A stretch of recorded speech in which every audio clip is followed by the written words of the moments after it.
Hello and welcome to Building the Premier Accounting Firm. This is a podcast dedicated to helping you as the owner of an accounting, bookkeeping, tax business have the premier accounting firm in your area, getting paid what you're worth, offering quality accounting services. I'm your host, Roger Knecht, and each and every week I want to have on here guests that are the experts, those individuals that can share with us insights, perspectives, and things that we can be doing to work on our business. And in fact, do the things that we need to be doing to grow and actually have a business that we can be proud of. And this is going to be no exception. Today we have as a guest Rocky Lalvani. He happens to serve as a chief profitability advisor for business owners with his business Profit Comes First. He teaches them how to ensure they get paid and make profit as a priority. As a certified Profit First professional, he implements Mike Michalowicz's Profit First system. He basically changes the accounting formula to be sales minus expenses equals profit. And that right there is something that we want to emphasize because it's sales minus profit equals the expenses. And this is kind of something that we're going to be discussing as one of the things that we should be understanding as accounting professionals. Now, this ensures profit comes first as a priority. It's not about money at all costs. People come before money as well, is something that Rocky emphasizes. Rocky started with nothing when his parents immigrated to the United States when he was 2 years old, and his parents were in their 40s.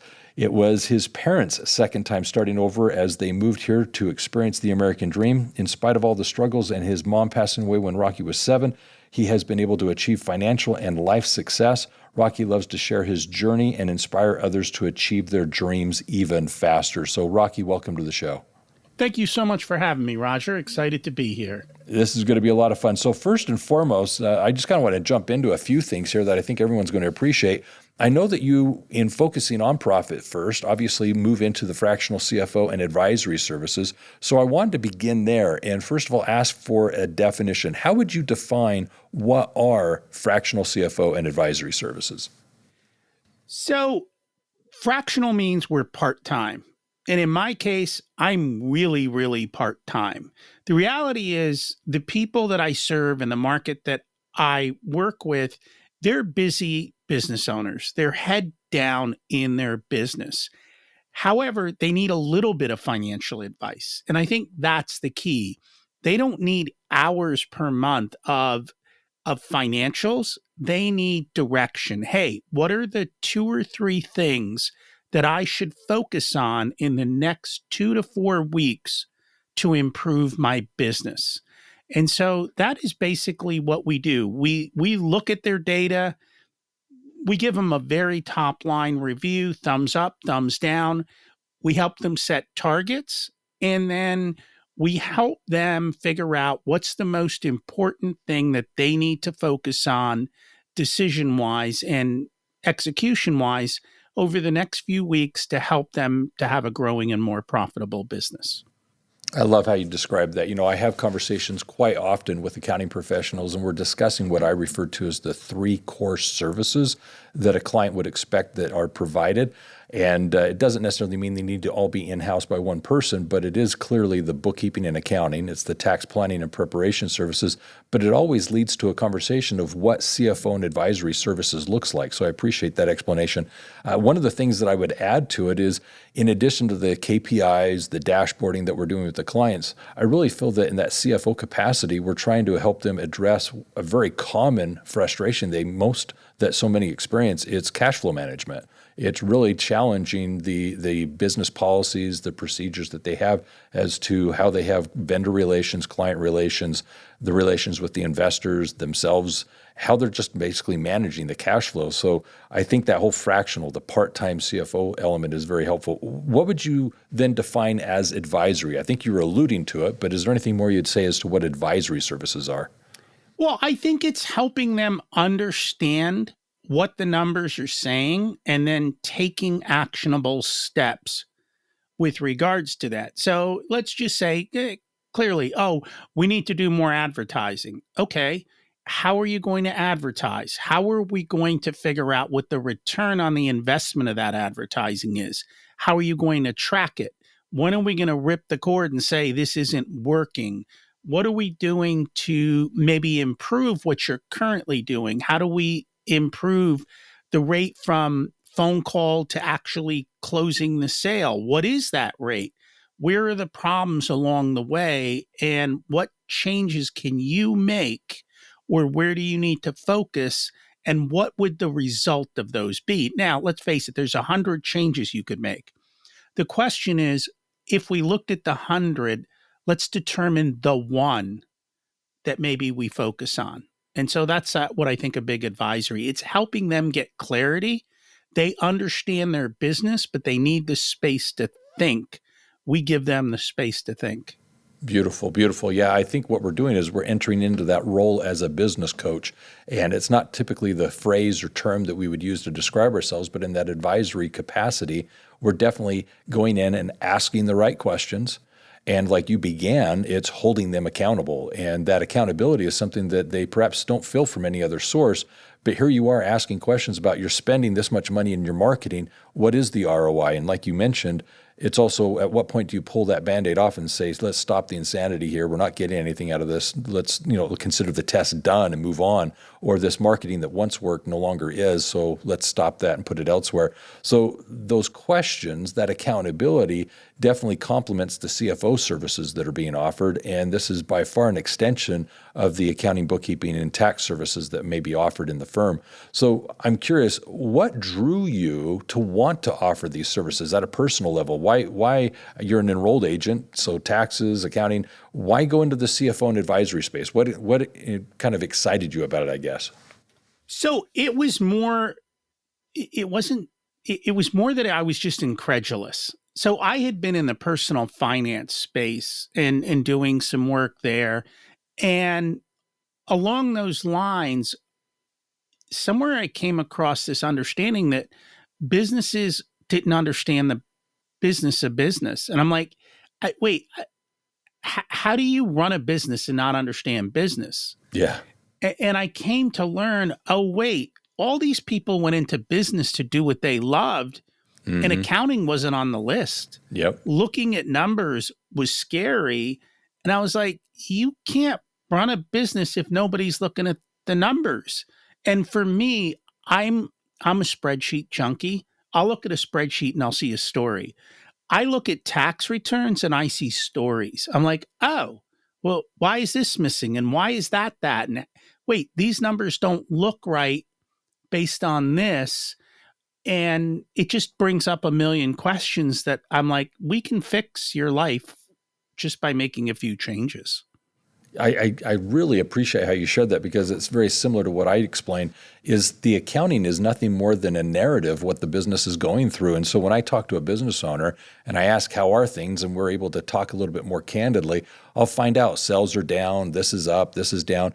But the numbers are actually the definitive explanation of how much they're up, how much they're down, and it tells the story. And if it's contrary to what the business owner is sharing, I'm going to point out that the narratives don't jive. There's something that's disconnected here, and it's almost like the business is talking. It's the accounting is the language of business, and here I am hearing a different story from the company through the numbers than I am from the business owner, or they're complementing each other, and that's what I want to see. So I like how you kind of introduced that. So this brings me to the question of profit first. You and I both know Mike, excellent Profit First, and he's got a number of other books that are phenomenal. What drew you to the profit first philosophy, and how does it complement the CFO and advisory services you're offering? So the profit first philosophy is how I built my wealth. Like the principles of profit first are what I was always doing in my personal life on the personal finance side. I mean, essentially, profit first is nothing more than the envelope system. Yeah. Back in the day, our grandparents, you'd get money and you'd put it for a purpose, and you'd put it in the envelope. And when the envelope was empty, you'd stop, or you'd make some hard decisions. And what Mike did was take that proven principle and apply it to business owners. Yes. And I looked at that and go, this is genius. I could go out and do this myself, but then I'd have to build all the marketing behind it, and I'd have to come up with my own materials and do all of these different things. And I was like, I don't want to do any of that. I just want to go help the business owner. So the partnership was perfect in that he had all of that already. I could just go do the parts I love. They'd provide a ton of support in the parts that I didn't enjoy doing. And his marketing makes it much, much easier for me to attract clients. Yeah. Well, one thing that I would add to this is, and I'm sure you've experienced it, the business owner will read the book Profit First and oftentimes get quite excited about what it's introducing. And we'll talk about that a little bit more here in a moment. But it's that enthusiasm that then brings them to want to implement it. And that's where they fall down. And that's where I think a lot of us can really step in is they grasp the concept intellectually, but putting it into practice is a totally different thing. To have the discipline, the wherewithal to follow the principles. You brought up the envelope system. All those things sound great to the business owner, and they're excited to actually be profitable. But then to work with someone like ourselves and implement these processes is totally different because now they've got that accountability. They start to follow the system because we're there to aid them in doing so. So I think there's no need to write the book. Mike's written the book. They get sold on it, and they're now more than happy to pay for that support to implement what they clearly see is needed to be done. So well said. Let's talk about the formula because I think this is where accounting professionals first kind of see this. There's something different going on here. We're all familiar with the sales minus expenses equals profits. We make money, we pay the bills, and what's left over is the profit.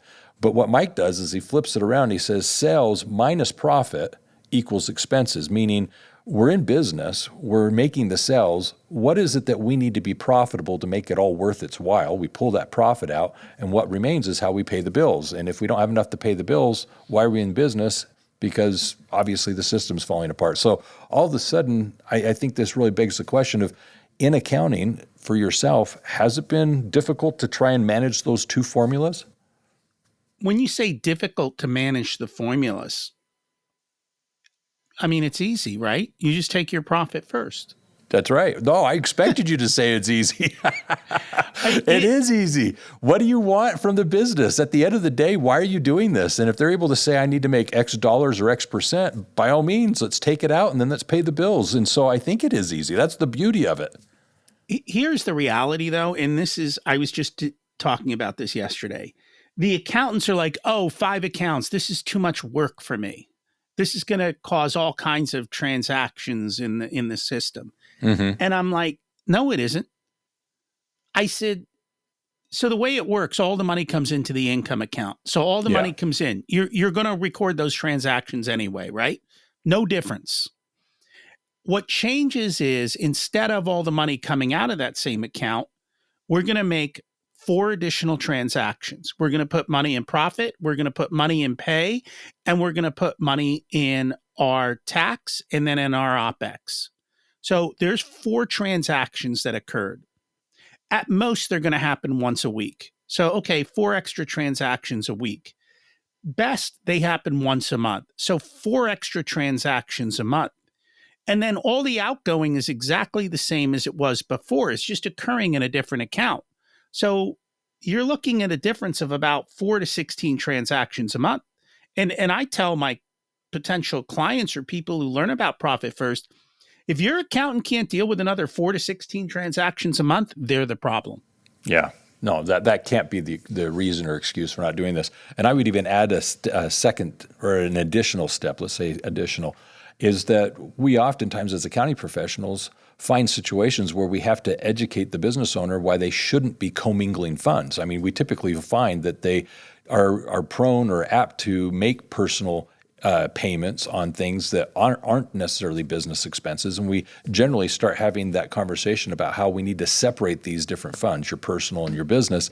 And so this is just an extension of this in my mind, because we're saying, okay, rather than taking sales and not taking out the taxes, let's take out the tax. Let's not mingle those and spend money that we shouldn't be spending because the tax will come due. So let's pull the taxes out of there. And this is just an extension, I feel, of that whole philosophy of not commingling funds, really putting into the account the things we need for operating expenses, for example. And so the conversation becomes, I think, very, very manageable when you start to actually use what we're already saying to our clients. And then at the end of the day, they have more clear accounts to manage their business. It's more apparent what it is that they have to run and pay the bills. So very good. Let's talk about Parkinson's Law. I know that this is something that is very helpful. The Parkinson's Law does apply to business. Explain what it is and why. So Parkinson's Law basically states that a business will use up all the time and money allocated. And the way I make this clear to everyone is every time you have a new project and the sales guy comes in, he's got two questions. What's your budget? What's your timeline? Whatever that budget and timeline is, that's what it's going to be. So you tell them it's $100,000 in 6 months, it's going to be $100,000 in 6 months. You tell them you got 20 grand and 30 days, you're going to figure out how to get it done for 20 grand in 30 days. And people sometimes look at me and go, wait a minute, how is that possible? Reality is the 80-20 rule. 20% of what you do produces 80% of the results. When you're given a ton of time and money, you waste it. And if you think I'm kidding, look at your kids. They got a book report due in 3 weeks. Does it take them 3 weeks? No. They wait till the night before and then they do it. So the reality is we could just give them a book report due tomorrow and they'd get it done. We're all wasting time and money. No, it's exactly right. I think that's so true. It's true in business. It's true in our personal lives. Procrastination isn't an uncommon thing. And I think we oftentimes prioritize based on due dates. And with regards to the spending allocations, as you mentioned, if the money's in the account, I'll spend it. When it's gone, then I'll worry about it. So it is how I think a lot of people run their businesses. It's how many people live their lives. And so it's very natural. And so to address it and educate people as to what the Parkinson's Law is helps them start to realize, I can be better both with the time and the money, and all of a sudden it becomes a lot more deliberate and intentional. Therefore, you can manage it.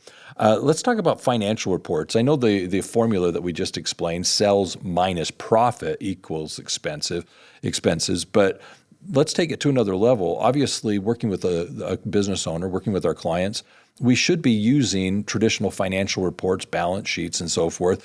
Why don't business owners look at them, in your opinion? So first of all, when do you get the P&L and the balance sheet to them?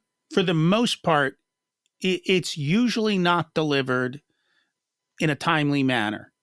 If I'm getting a P&L and a balance sheet 30 days after the end of the month, that is old news. I need to look forward. I don't want to look backwards. I don't care. There's nothing I can do about it. What do I do now, today, in this moment, 30 days after that report was created, or is the ending period on the report is, what do I need to do tomorrow morning? And those reports don't give me that. Second problem is the P&L says I'm profitable, but I have no cash because the cash is hidden in the balance sheet. Now, here's the real question. How many of you provide your clients with a balance sheet by month, showing them the monthly differences and where the changes are occurring and helping them understand why the balance sheet changed and what are the drivers of that? I think that is the missing ingredient for most business owners. They don't understand how to read the balance sheet. They don't understand what the changes are, and they're given a block of numbers, and it's all like, where's Waldo? What do I do with this? Yep. No, I appreciate that because I do feel that there's a where's Waldo kind of experience that many business owners have. As I've started working with my clients, it takes a few months into the relationship before I do this, but I will push across the table or the desk or wherever I'm at, the P&L, and I'll ask them, okay, on this report, what matters to you? What do you look at? What makes sense? What do you want to see when you look at this report? And I'm curious what they're looking at. I look at this number, this number matters to me. I've never yet found anyone that looks at ratios. I want to know what percent this is of this, which I find fascinating, but I am curious if they'll ever say that. But then I go to the balance sheet and I do the same. What is this? What does it matter to you? What do you understand from it? And I'm curious, do they look at it like accounts receivable and how much money they have there? Do they look at some other line? And I'm just trying to see what already matters to them. And honestly, at best, you're looking at 1, 2, 3 numbers on these reports. I put across the cash flow statement, and like you were explaining, how's this changing month over month? These types of things are analysis that the business owner would benefit from, but honestly, they just don't know that it's there or how to use it to make more informed business decisions. And so there's an evolution, and I think it's part of the accounting services we're providing as well as the CFO work that we're doing with our clients. Now, when you're talking about helping them understand their financial reports, I think we need to go another level and go down to behaviors and habits. What are some of the bad habits? What are some of the good habits that we could be changing with our clients to help them better understand their business and, as accounting professionals, help them? I would say 95% of business owners have no good financial habits. It's just a reality of it, Okay. right? Most business owners, what they're doing is they're looking at their bank account and they're Yes. doing it multiple times a day. Do I have cash? Do I not have cash? Do I need to sell? Can I spend? And that is just the reality of the situation. Nobody is opening up QuickBooks and going, what does QuickBooks say? That is a rarity. And part of it is it's just most people don't have real-time accounting. And so the numbers aren't up to date.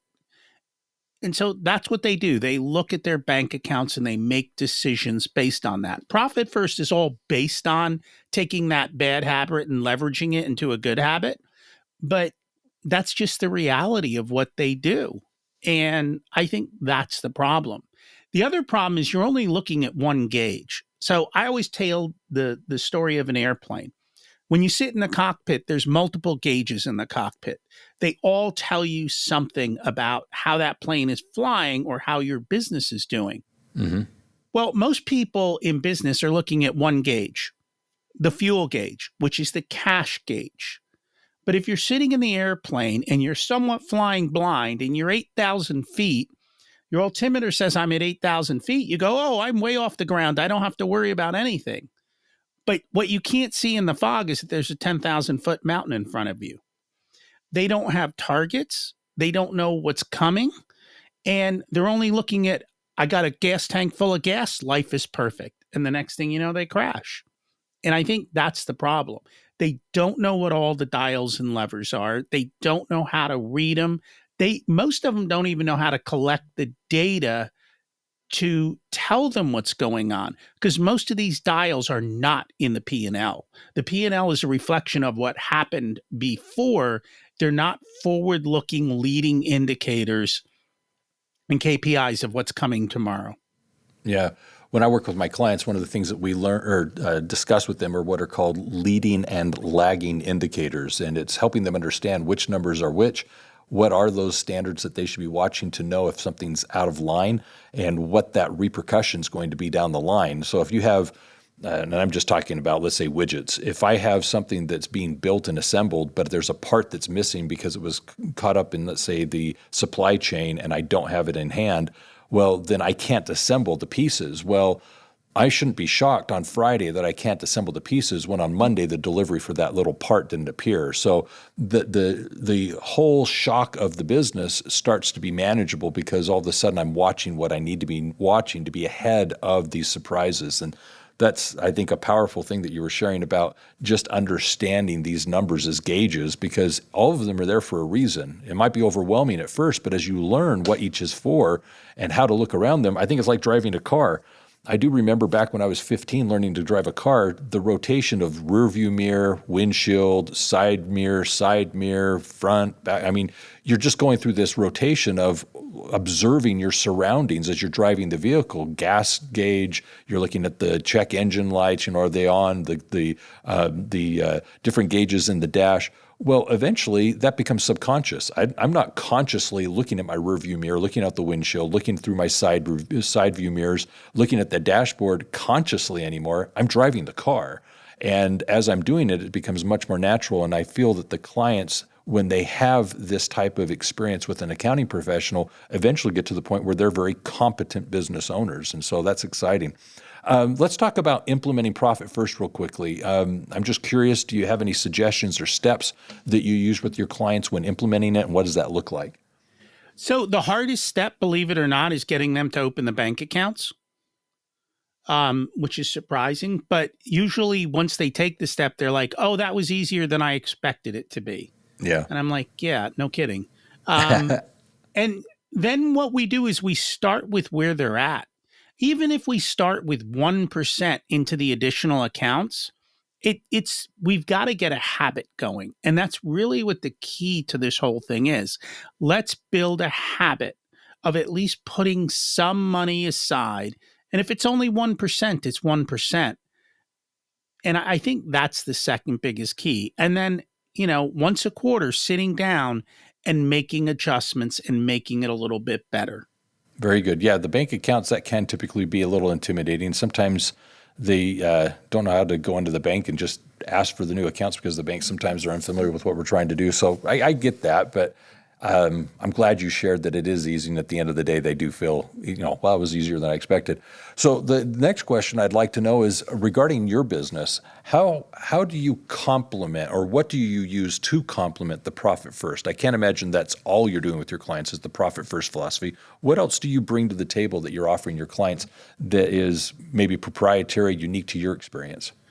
So I also partnered with another organization called CFO Project, and what they bring to me is a full financial dashboard that helps me better analyze across the entire client what is going on. It gives me a framework to look at everything from lead gen to cash leaving the business. It allows me to present it to a client in a easy to understand format that's not overwhelming. And more so, what they help me with is coming up with those next action steps and building it in an easy way for my clients to understand. So everything from setting all the targets to constantly measuring against the progress to saying, okay, what do we do next and what do we change this month to make it better? Beautiful. Yeah, working with Jeff and Adam, great guys. I love what the CFO Project is, and I would agree. It's basically taking to the client this collection of data that we're able to manage and watch and really start telling that narrative of what they need to know about their business to help them make more informed business decisions. And I think that there's also a sense of accountability that starts to come from it. They start to realize as clients that the numbers are being watched and tracked. And so because it's being measured and managed, it will improve. And I think that's something that is so true and important to realize in business. When they started their companies, were excited about the product or service they're offering. Now they're actually running a company. And so this is an evolution that I'm sure they're all pleased to be going through. So I'm curious, Rocky, you're a son of an immigrant family. You mentioned the American dream. I'm curious, how, when you look back on your background, how has life been beneficial? What are you grateful for? So one of the things that occurred when I was a kid, which I didn't realize wasn't normal, is that my parents would talk to their friends about money. Money was not a taboo conversation. It was an open subject and it was talked about directly. Someone would say, I bought a car. Someone else would ask, well, how much did you pay for it? What kind of discount did you get? And these were just the standard conversations that went along. How are you able to do X, Y, Z? How are you able to get, discount? I mean, we grew up coming from a culture of negotiating, which in America is, I don't know, I negotiate everywhere. I've negotiated with Sears, Home Depot, Lowe's. I negotiate all the time on everything. And I think we come from a culture that doesn't teach us that. Let's face it, your clients are always negotiating with you to lower your fees. Yeah. And yet it's a taboo. I think both of those things are taboo topics. The concept of having honest conversations about money and treating it like a tool. And then also just understanding that it's okay not to just throw money at everything and that you honestly shouldn't be wasting money. You should treat it with respect and use it appropriately. And I think that's something that a lot of business owners don't do. But there are many business owners that will actually say, you know what, we're going to be frugal. And there's a big difference between frugal and cheap. Yeah. And I think that's a fine line, but don't waste money or don't throw money at things to solve problems that money's probably the wrong solution for. Yeah. Well, I appreciate the distinction between cheap and frugal. I've been called both. And I think it's nothing more than a mentality. One, your attitude towards money, but also two, the way in which you interact or exchange with the other person. You can be demeaning, condescending, difficult. I'm not trying to be cheap. I'm trying to be frugal. I'm wondering, is there a good deal here? Is there something that I can come away with? And at the end of the day, there's two very, very important underlying principles here. Most people either want to know they got a good deal financially, they're paying less than the other person, and that's something to go home and say, hey, hon, I saved some money or whatever. But the second is they'd like to know that they got more than the other person for the same amount, meaning they're paying what everyone else is paying, but they got something more in addition to. And if you can actually offer or yourself in your exchange get one of those two things, you're doing well. If you can save a little bit more money than the other person, or if you can get more than what the other person got, either way, you're coming out ahead. And that's what you're describing in my mind is just, are you willing to ask? I think so often it's just a matter of asking. And then secondly, your point of the clients are doing the same with us, you're entirely right. Every client should, everybody should. And as you were describing it culturally, I do feel that there is kind of a taboo. I know it exists in a lot of the conversations I've had. People are kind of reluctant to discuss those things. But at the end of the day, I would love to know the secrets of success, how people strategize and limit or minimize their tax liability, how they save and earn greater interest returns. I mean, share with me the successes of wealth, and I'd like to implement them in my life. So the only way that they get shared is, one, you've got to be willing to ask those questions, and two, people have got to be willing to share how they're doing it, I guess. The other thing I wanted to ask is, because of your upbringing, what is it that you're grateful for?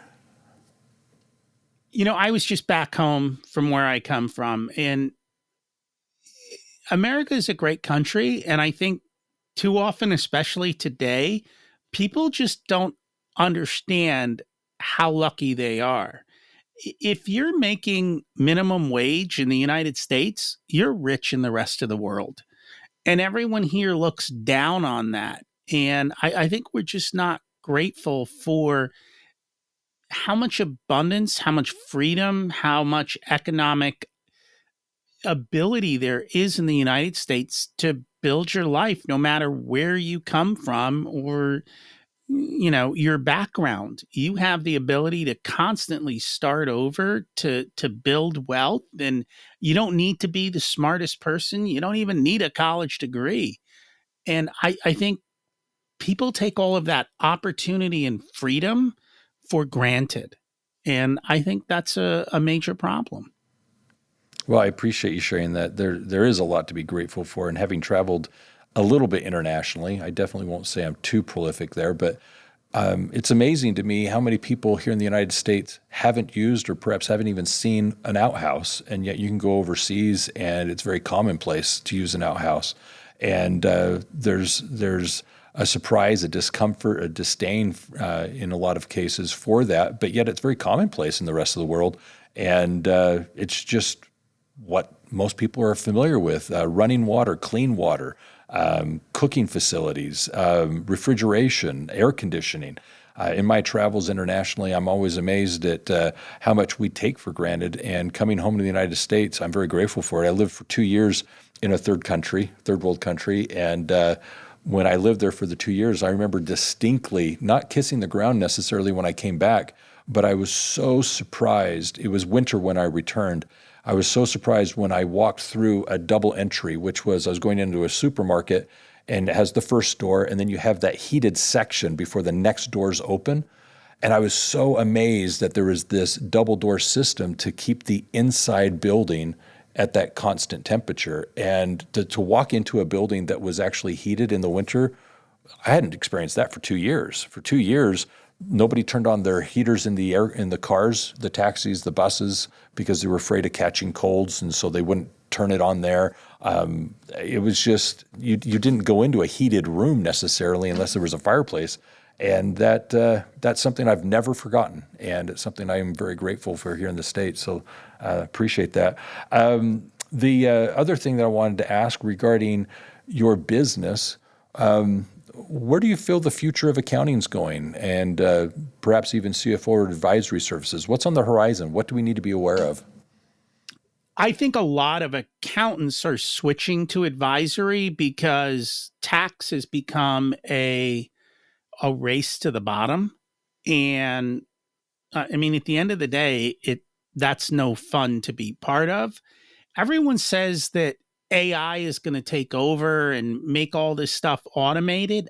I got to tell you, from everything I'm seeing, just even with automated rules and stuff, I think it's going to be a while. Someone's still going to have to look over everything and say, was it right? There's a bit of subjectivity to it. And then even if a lot of the stuff is automated, there is still a lot of gray and nuance about how you can do things. And so I think that's still important. And at the end of the day, though, even when the accounting's done, somebody has to take it and turn it into actionable steps. And I don't know how much of that can be automated. And I don't know how much accountability can be automated. So I think providing more advisory is the future. And the funny thing is if you go back in history of CPAs, I think CPAs used to provide a lot more advisory until they got so busy they didn't have time. And so I think we're going full circle maybe on that. Excellent. No, that's wonderful. And I have to agree completely with you. I'm not afraid of technology. The AI bring it. I think what it does is it starts to take care of those automated or redundant tasks that we're all performing. And rather than getting consumed by that time, I mean, who would complain or who would say we need to go back to abacuses or journals and manually recording in the ledger all these transactions? I mean, nobody's going to advocate for that. Everyone's happy with the technology we have of being able to actually put the data in and run a financial report for a given period of time just by putting in date ranges and pressing the button print. I mean, the days of having to calculate and manually determine all these numbers are gone. None of us are like Ebenezer Scrooge putting up somebody up on a pedestal and saying, okay, write all these numbers down. But what we're doing, though, is we're able to leverage this technology, as you said, to find more time to do advisory work. And I don't believe we're going to be replaced. I think there's two things that are going to be always present. One, the business owner is always going to look at us as being the expert of these platforms. So we do need to know these because as they break or need to be tweaked, they're going to turn to us to do so that they're getting accurate information. But like you said, the actionable information, prioritizing what needs to be done next, where that next improvement can be found, that's our experience. That's our intuition. That's what we bring to the table is the ability to ask the right questions and help them prioritize what needs to be done next in the business to eke out that next margin. And that's not going to come from the technology just yet. That's our place still. And so I do feel that we have a role in the accounting and bookkeeping. I understand what you said by it's the quick race to the bottom with tax preparation, but tax planning is very lucrative. Anything that you can do to help in the tax planning of the client. But then that CFO and advisory, that's where we can shine. That's where we really can make a difference in the clients. So that's well said. So here's the next question. Outside of work, what do you do to decompress? What's a hobby or interest that you like? So the kids moved out. They grew up. I spent a lot of time when they were younger, hanging out with them, being involved in their activities. And so that was a big part of it. I think today I finally get to do my activities. So I work out a lot. I do karate. And then I just love to learn. So I'm constantly reading and just improving myself and trying to figure out the next steps from that standpoint. Beautiful. Do you have a particular book you've recently read that you'd recommend? So if you haven't read The Road Less Stupid by Keith Cunningham, I think everybody needs to, in business, understand what he talks about. And he gives you a million questions to ask to help your clients improve and help yourself improve in your business. Very good. Yeah, I'm just in the process of reading Atomic Habits, and it's a fascinating read. Pretty obvious things in the most part, but it's amazing to me the unique use of the word atomic. At such a myopic level, you can make changes, but they can have such huge impacts. And it's a fascinating thing to understand how those habits can be so simple, but yet so changing. And he gives some excellent examples, and I'm really enjoying the read so far.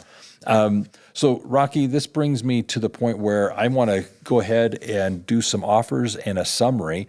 And with that summary, I'm going to come back to you for a closing thought. But as for offers, there's a few things here that I want to put forth. First of all, the thing that Rocky has offered here is a way that you can learn how to organize your finances to reach your financial independence faster by going to his website. So as part of the episode description, you can go there to get more information on that.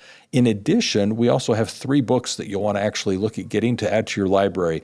First is that of Red to Black in 30 Days. It is the how-to guide for accounting professionals to actually address the most common issue faced by business owners, which is cash flow management.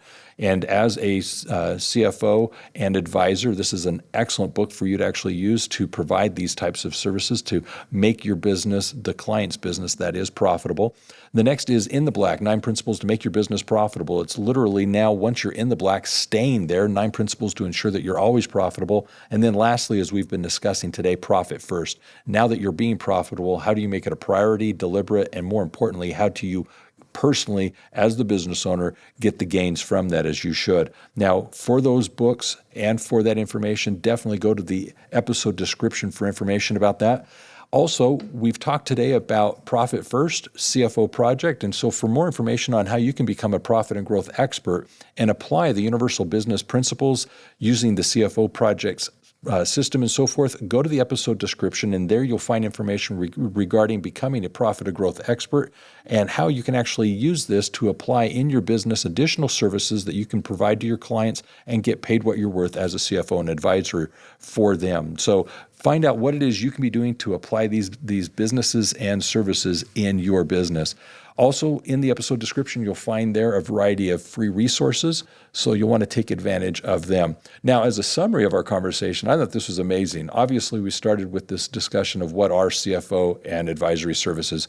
That fractional part-time concept is very important to realize that as accounting professionals, we can be servicing our clients there as well, beyond just the accounting and bookkeeping we may be providing. The whole discussion regarding Profit First, I think, is amazing. For years, I've found it to be very beneficial to our clients. Love working with both Mike and Ron, and I love that Rocky was able to further illustrate how this is such an important principle to bring to our clients. So many of them embrace it. They are excited about it, and implementing it with them is obviously what we want to do, and he gave some suggestions on how that's done. In addition, we talked about CFO services. I think it's very important to, with our clients, identify those things that they should be watching and managing and help them through asking the right questions and holding them accountable, basically take their business to a whole new level. And I believe as accounting professionals, we are in a perfect position to be able to do that for them and rightfully so get paid what we're worth as we're providing that additional service. I also appreciated his insights to basically life and with his background and experience, the gratitude that Rocky was able to share regarding just the blessings that we have, especially for those of us here in the United States. It's one of the things that I think we don't do enough of, which is reflect on the things for which we can be grateful.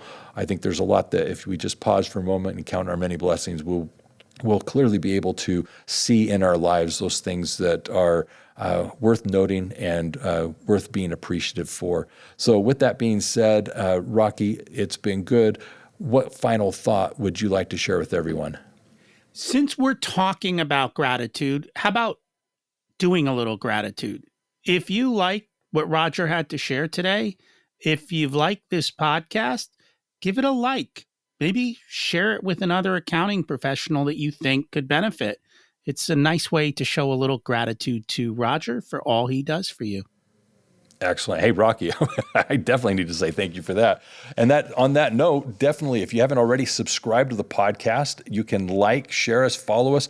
And as you do so, you'll be notified of the weekly publications that we release each and every week with these excellent shows and guests. You can also go back and check out our past episodes and basically binge listen to some of those things that we've talked about that are impactful to your business and help you where you're currently at in your company.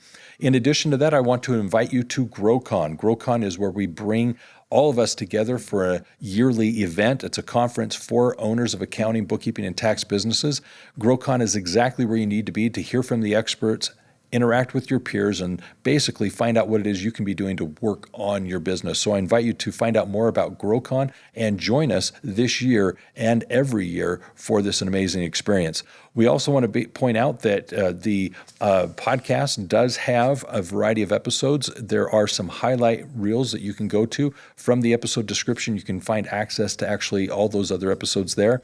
And then regarding universal accounting, obviously, if you'd like to apply these principles in your business or learn more how you can be working on your company, definitely reach out to us. You can visit us at universalaccountingschool.com, or you can contact us at 801-265-3777. And always remember this, if it's about accounting, it is universal. Do take care and be safe out there.